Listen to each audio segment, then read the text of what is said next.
It was really at the hospital is where you found out. Yeah. I know you've spoken about the man who killed John. Do you worry about him getting parole? I know every time it comes up for parole. I'm very concerned about that because he's not a very stable person, and you don't know that he might have been very agreeable too around that time too, so nobody noticed that he was that violent. He's not the kind of person who wears a violent face, so. Now that he's very charming or something, it doesn't. Well, he was probably charming then too, So I don't really have a trust in what will happen when he comes out. Some people forgive the people who have done great harm to them. Is that something? Do you think about whether or not you want to forgive him, or is that too much to ask? Well, I don't really know. I have to think about that, but Sean especially, and me too, but it's a very different situation, and we can't get out of it in a way. Do you still come here to Strawberry Fields often? Well, when I take a walk, I walk a lot because it's very good for your health and everything.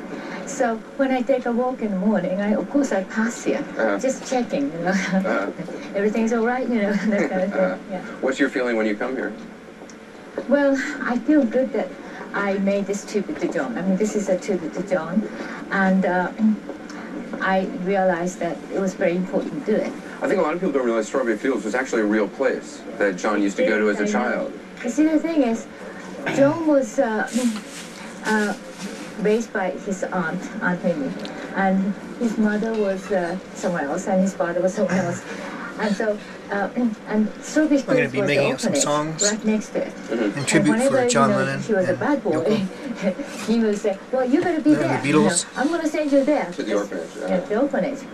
And so she was feeling frightened about it. I mean, we all remember the night he died, and people coming spontaneously, and thousands of people outside singing. Did you hear those songs? Of course, because my bedroom was right there. The night John Lennon died. And so all night I'm listening to them singing, or sometimes the night John Lennon died. And when John was people singing, were in mourning. It just made me feel strange. Till morning. He's supposed to be in bed. The night John Lennon died. Was it helpful? Did it make it harder? Oh no, he's not It made it dead. very hard, yeah.